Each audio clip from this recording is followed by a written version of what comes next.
They called her a criminal, but she was just a girl with a tender soul, crossing the border with bleeding feet and a heart made of paper.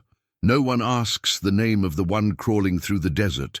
No one notices the color of the blood beneath her toes, but still that she walked, pregnant, alone, with a belly full of hope and eyes soaked in an old prayer, whispered in Spanish. In her pocket, a worn crucifix.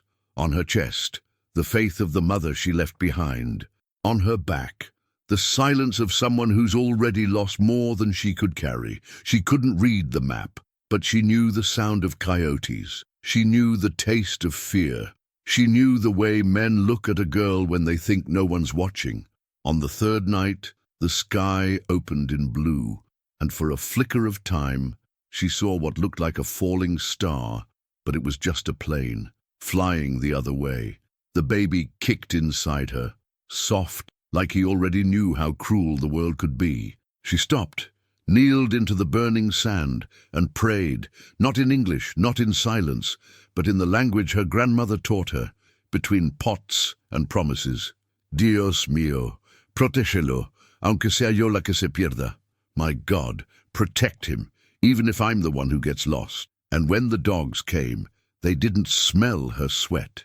They smelled her fear, the kind that sticks to your bones and never lets go. They called her an illegal immigrant, but she was just a mother, begging God to let her baby live. At the border, they shouted at her, told her to hush, but she held her belly and kept praying. What no one knew was, that same night, the baby came, right there, without a sound, wrapped in an old T-shirt that still smelled like her homeland soap. She held him to her chest and wept, not from pain, but from miracle. But miracles, child, they scare the ones who ain't never had to believe. Days later, in immigration court, a white judge looked at her like dirt and said, without even hiding it, "You people always run from your responsibilities." But she didn't answer. She just gripped the Bible they let her keep in her cell and stood tall. Her lawyer didn't even know how to pronounce her name, but she knew the name of the one who watched over her. The name was Esperanza. If you've ever felt forgotten or guilty just for trying to survive, stay with me. This story wasn't born to be pretty. It was born to be told. The baby didn't cry when he was born, not even a whimper, just opened his eyes, wide, dark, like he already understood this world don't got no mercy for children born in silence. His skin still carried the dust of the desert. His mother wiped it off with her sleeve, the same sleeve she once used to carry mangoes from her grandmother's backyard. Now it was stained with blood, sweat, and hope.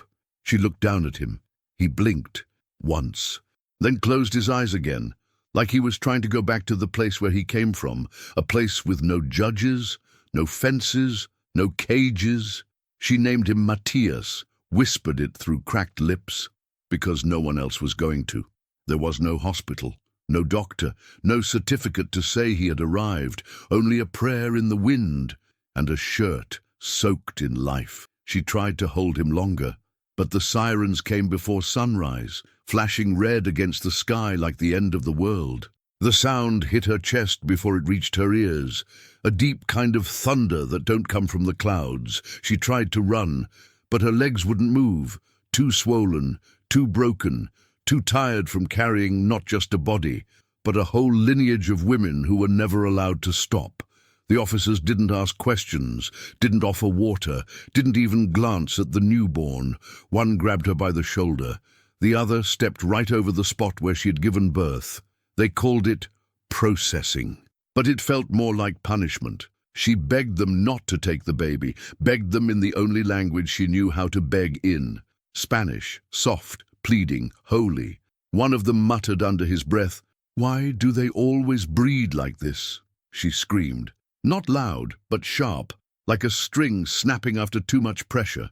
They took Matthias anyway, placed him in the arms of a nurse who wouldn't look her in the eye. No explanation, no papers, just hands pulling apart what God had just sewn together. And that's when it happened. Right as the nurse turned to walk away, Matthias opened his mouth, but it wasn't a cry. It was something deeper, a sound more like a hum or a hymn, like a soul remembering something ancient. The nurse froze, looked down, then kept walking, and just like that, he was gone. Her knees gave out, and the last thing she heard before hitting the ground was her own voice, still whispering that prayer to a sky that had no ears that day. But that sound Matthias made, it didn't leave her. It lived in her ribcage, like a ghost with a name. But that sound was not a baby's cry.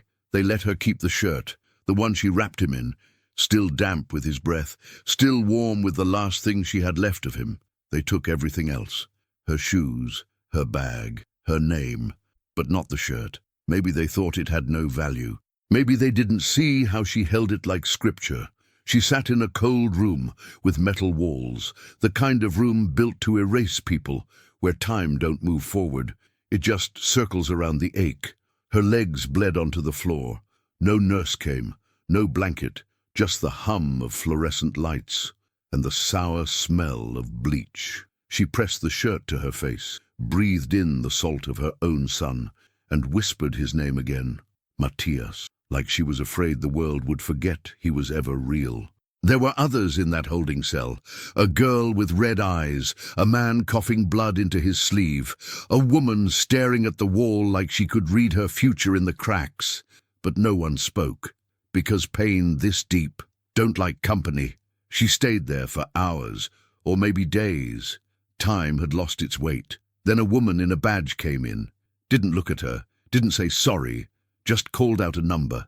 Not her name, a number, printed on a yellow wristband. She stood up, barely, and the shirt fell from her lap. She caught it, quick, like a mother catching her child from falling off a bed. The woman saw it, saw how she clutched it, and for half a breath, her face softened, but only for half. Then it was back to orders and handcuffs. They led her down a hallway that smelled like wet metal, through doors that buzzed open like they were ashamed of their own sound, and into another room, this one with a table, a mirror that wasn't a mirror, and a file already waiting. A man walked in, cheap suit, tie loosened, eyes tired of saying nothing I can do. He sat, didn't introduce himself, just flipped through the pages. Then he said, "They placed the child in state custody. You'll need to appear before a judge." Her lips trembled, but no sound came out. He looked up, and for the first time, really looked at her. "Do you speak English?" She nodded, not because she did, but because the truth never helped her before. He kept talking, legal words, cold words. Then he paused, tapped his pen, and asked, "Do you have a prayer?" She blinked. Not a question people asked, not in this place. But she did. She always did.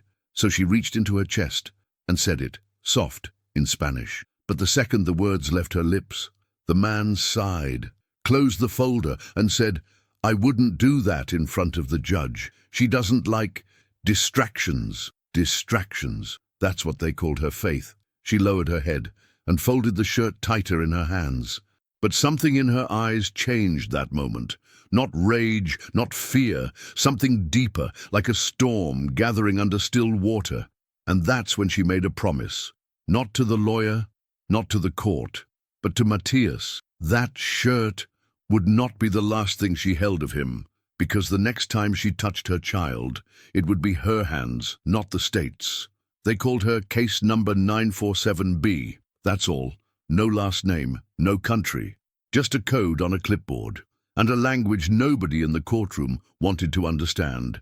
She sat in the back, wearing a jumpsuit the color of ash, feet swollen, wrists cuffed, hair matted with the scent of her own sorrow. The courtroom was cold, not just in temperature, but in spirit, like a church without God. At the front sat the judge, a woman with skin like polished stone and eyes that had forgotten how to see, white, sharp, still somehow hollow. The bailiff called out, "Bring in the next illegal," and just like that, her motherhood, her name, her whole history was erased. She stood, slow, back straight, even though every bone wanted to curl into the earth. The lawyer, the same one who looked past her in the interview, didn't meet her eyes. The judge cleared her throat, then began, "Miss, Esperanza, is it?" Mispronounced. broken in the judge's mouth like a bone she didn't care to reset. The translator stood up, a young girl, tense, like she knew she was standing between thunder and lightning. But before she could open her mouth, Esperanza raised her hand, not to interrupt, but to ask, silently, for dignity. The courtroom stilled, and that's when she said it, soft, barely above a whisper, but clear. Permiso, yo puedo hablar. No necesito que hablen por mí. Excuse me, I can speak. I don't need someone to speak for me. The judge flinched, ever so slightly, then scoffed. That's part of the problem. You people think your prayers entitle you to rights. You people. The words burned slow, like holy oil lit by mistake. Esperanza didn't answer, but inside, something ancient moved. The judge leaned forward, said words that would echo long after the trial was over. You crossed the border, had a child on American soil, and now you want mercy? You should have thought about that before spreading your legs. Gasps. From the clerk, from the translator. Even the bailiff's eyes widened. But Esperanza stayed still like stone under water. Her lawyer whispered, "Don't react." But it was too late, because the silence she held was heavier than a scream. And sometimes, silence is what God uses to speak. The judge slammed her gavel and declared, "Temporary termination of parental rights. The child will remain in foster care until further review."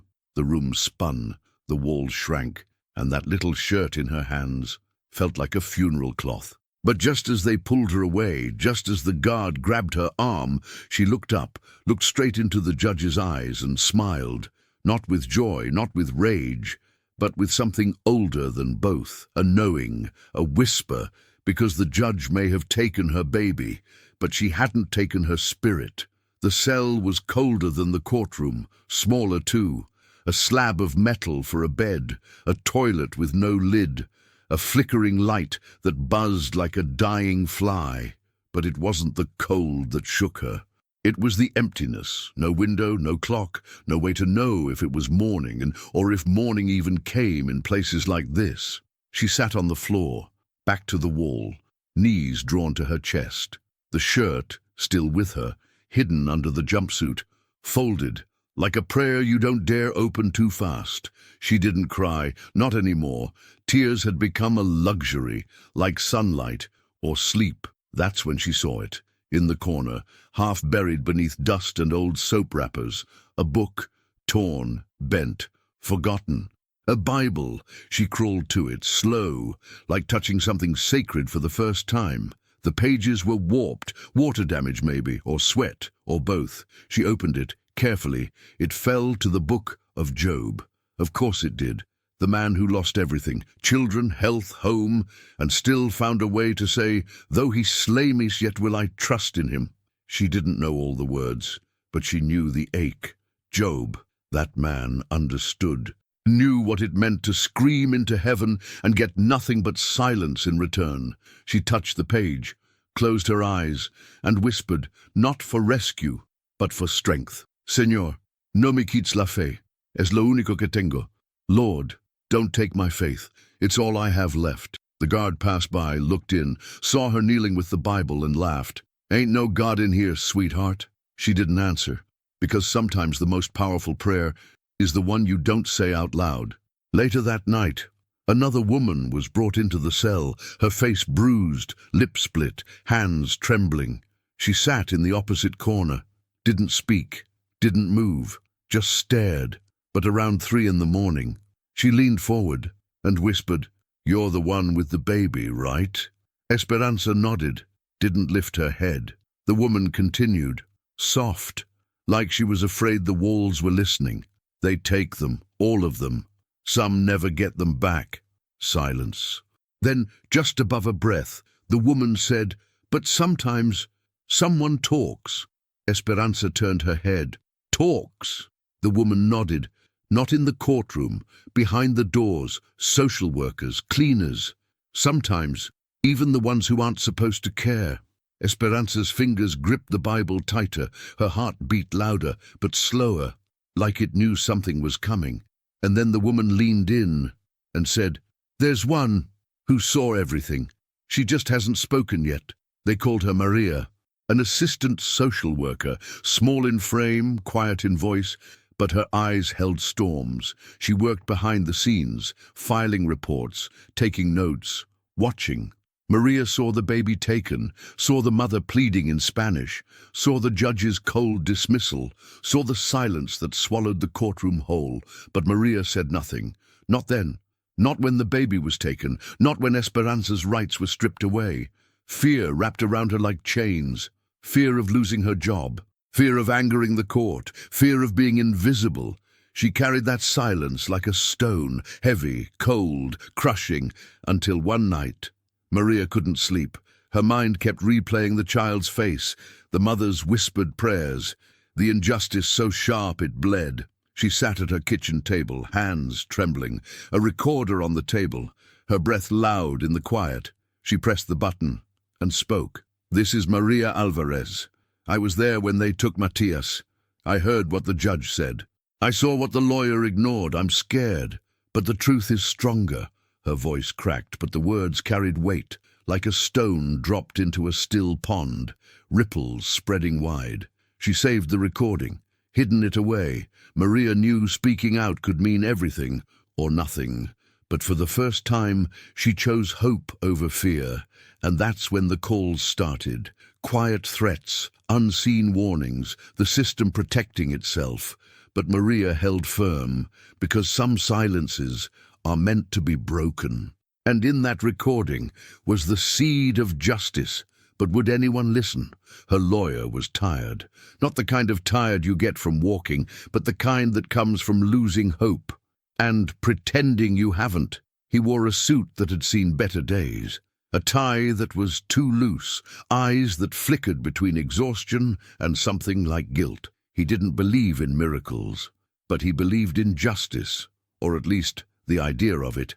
He had met Esperanza just once, couldn't remember her name at first, only the case number stamped on her file, but when he saw the shirt, the one wrapped around her son, something inside him stirred. He tried to speak up in court, to remind the judge of the baby's right to a mother, to speak of dignity, to speak of faith, but the judge cut him down, called him naive, said he was wasting the court's time. He left the courtroom broken, the taste of failure bitter in his mouth. But back at his office, behind closed doors, he listened to the recording Maria had sent him, her voice trembling, her courage breaking through the silence. He played it again and again. It wasn't just a recording, it was a confession, a crack in the armor. He knew the fight ahead was long, full of silence and shadow, but for the first time, he felt a spark. Not hope, not faith, but resolve, because sometimes the law is blind, but the truth sees. And that truth was wrapped in a worn, blood-stained shirt. Would that be enough? The day came when the recording was played. A small courtroom filled with heavy silence, eyes fixed on the judge, who sat behind a desk that felt more like a throne. Maria's voice filled the room, soft, trembling, truthful. The words cut through the cold air. She told of what she saw, of the baby taken while the mother prayed in Spanish, of the judge's cruel words, of the lawyer's quiet struggles. The courtroom was still. No one moved, no one spoke. The judge's face changed. A flicker of something, regret, fear, crossed her eyes before she masked it. But then the judge did something no one expected. She asked for a recess. Outside the room, whispers began to rise. Some said it was too late, others that the truth finally found a voice. Esperanza sat, holding the shirt tighter than ever, her heart a drumbeat in her chest, waiting. When the judge returned, she cleared her throat and said words that froze the air. "After reviewing this evidence, I am ordering a full review of the case. The temporary termination of parental rights is hereby suspended." The room exhaled. Some cried, others just stared in disbelief. But Esperanza, she bowed her head and whispered a prayer not for mercy, but for justice, because she knew this fight wasn't over. But for the first time, the scales started to tip. What would come next? The day the recording was played, the air itself seemed to hold its breath. The courtroom was a small, cold chamber, walls coated in peeling paint, fluorescent lights flickering, and the scent of stale coffee mixed with despair. Every chair was filled, every eye turned to the judge who sat high above, her robes hanging like a cloak of iron and stone.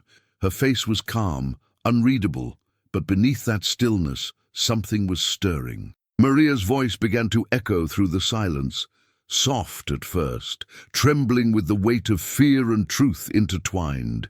Every word was a prayer, an accusation, a confession that no one in that room could ignore. She spoke of what she had witnessed. The night a mother knelt in the dust and prayed in Spanish, not a crime, but a plea to the heavens.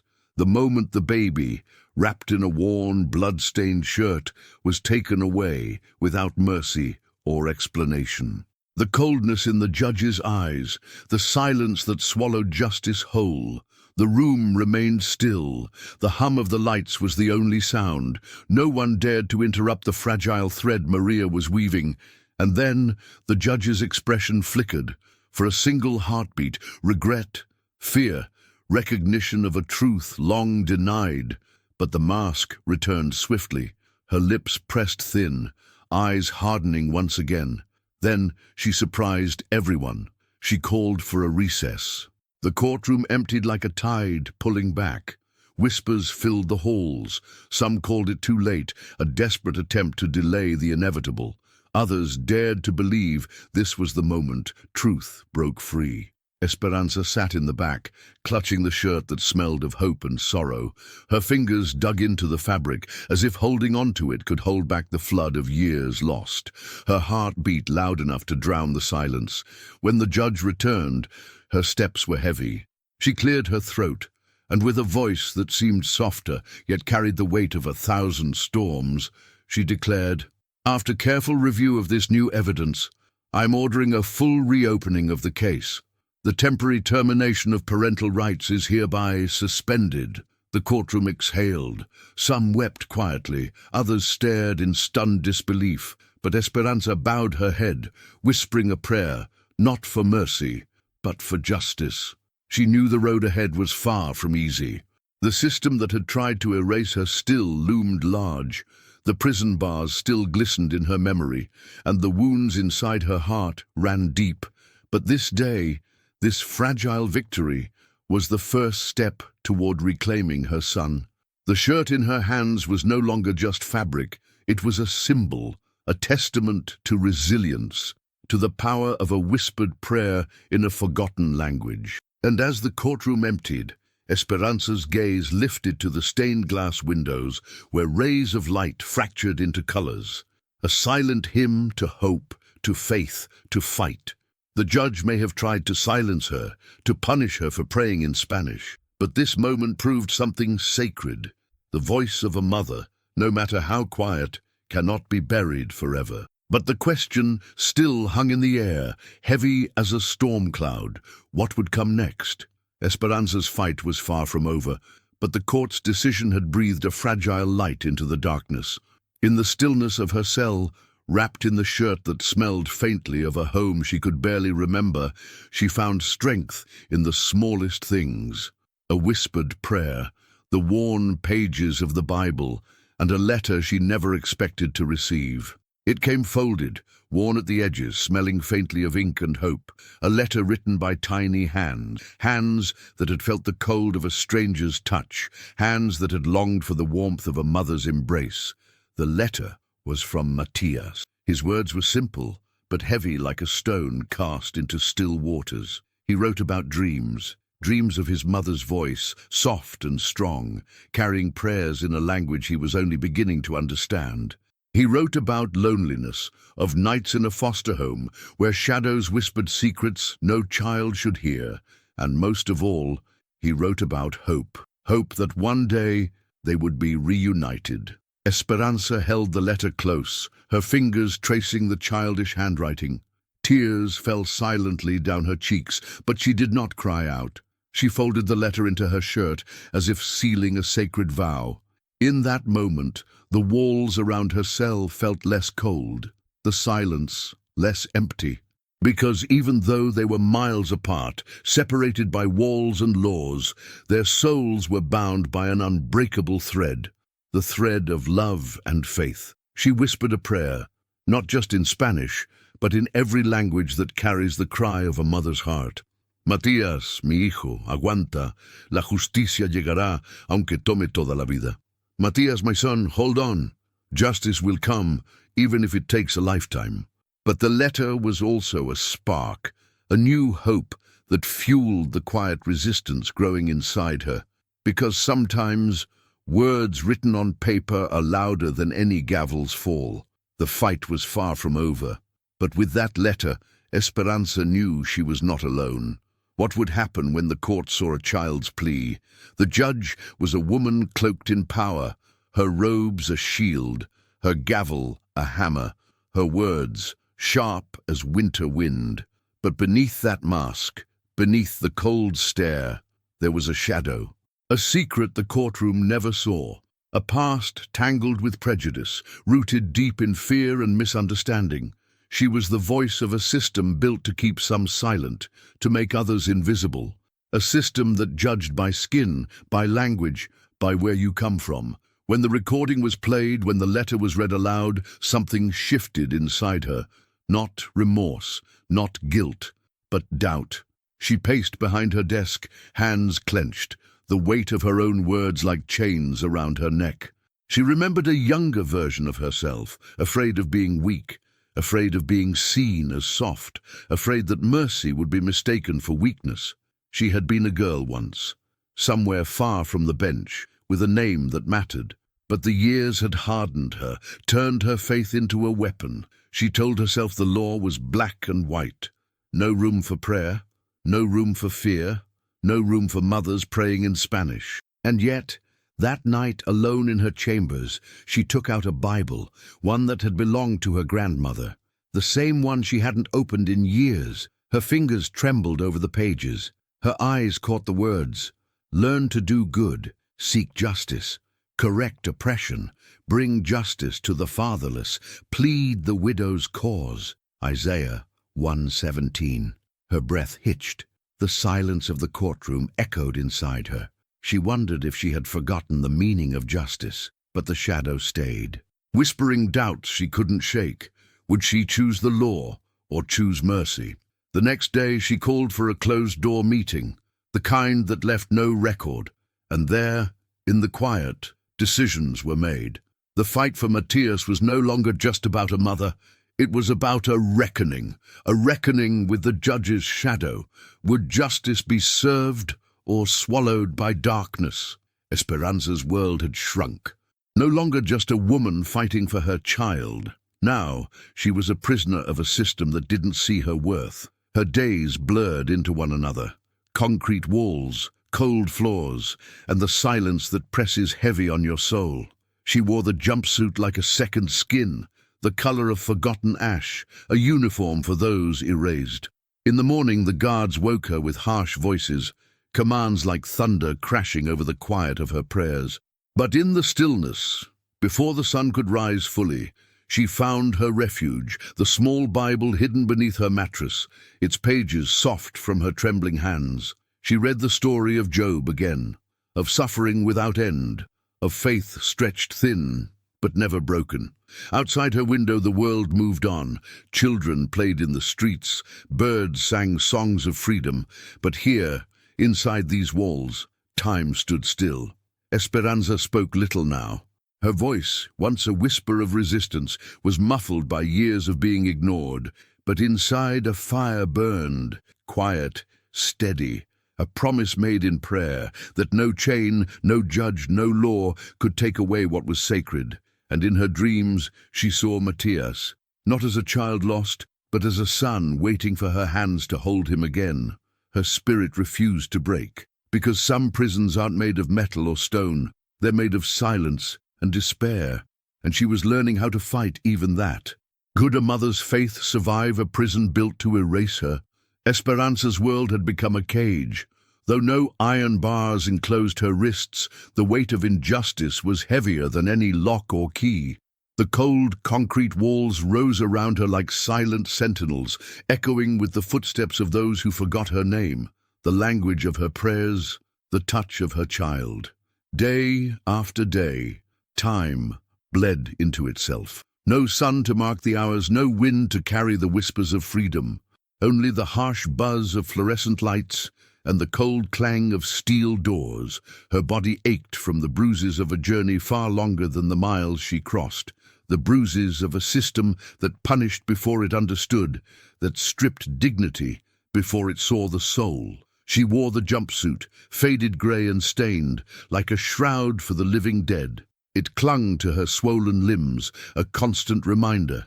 Here, you are nothing but a number, a shadow erased from the world outside.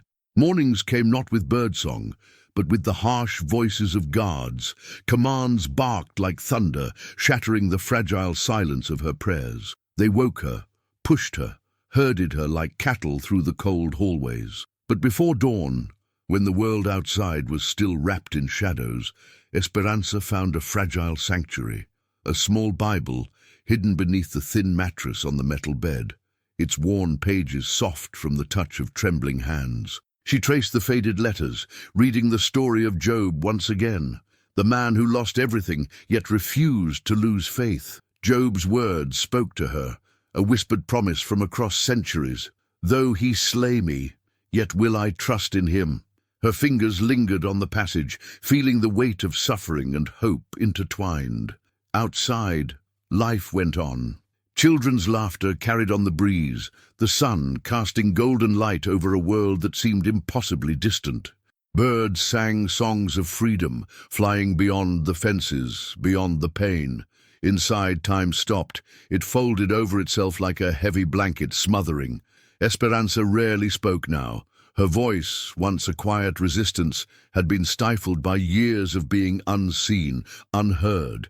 But her spirit burned quietly beneath the surface, a flame that no darkness could extinguish. She remembered Matias in her dreams, not as a lost child, but as a son waiting for her arms. A beacon in the night that kept her from surrender. Her faith was no longer just a prayer whispered in Spanish. It was a promise carved deep in her bones, that no prison, no judge, no law could steal what was sacred between mother and child. Each day was a battle waged in silence. She fought the loneliness, the despair, the creeping numbness that threatens to swallow a soul whole.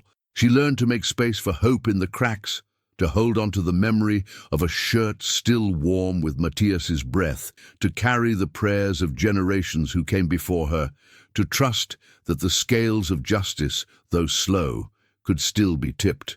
The walls may have contained her body, but they could not cage her spirit. Could a mother's faith survive a prison built to erase her? Would her soul rise again, like a song carried by the wind beyond these walls? Years of silence had carved lines deep in Esperanza's face. The world had tried to bend her, to break her, to make her small. But that morning, the day the sun found cracks in her armor, she stood, not with a shout, not with anger, but with a quiet power that shook the earth beneath her feet. The courtroom was cold, the air thick with the weight of judgment. The judge sat with a cold smile, her eyes sharp like winter ice. Esperanza's hands were clenched, holding the shirt that still smelled faintly of home, of a child stolen. She did not beg, she did not plead, she did not lower her gaze. Instead, she spoke, in Spanish, a prayer, a declaration. I am more than your silence, more than your laws, more than the fear you cast upon me. Her voice was calm, steady, like a river cutting through stone. The judge's smile faltered. For a moment the walls trembled.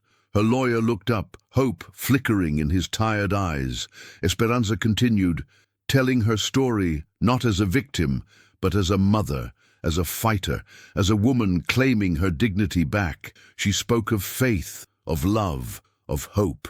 And in that courtroom, where she had once been invisible, she became impossible to ignore. The silence that followed was heavy, not the silence of defeat, but the silence before the storm. Because in that moment, Esperanza was no longer broken. She was whole. Would the world finally hear her? The court reconvened under a sky heavy with expectation. The air inside the chamber was thick, with history, with pain, and with a flicker of something new, hope. Esperanza sat at the edge of the room, the worn shirt folded in her hands, a symbol of the life they tried to erase. The judge entered, her face unreadable, but her eyes carrying the weight of what she had heard. The courtroom held its breath. Then the gavel hit the wood, sharp and final. After a thorough review of all evidence, including the recorded testimony of a witness who could no longer remain silent, and the heartfelt letter from the child himself, this court finds the previous order unjust. The words echoed like thunder.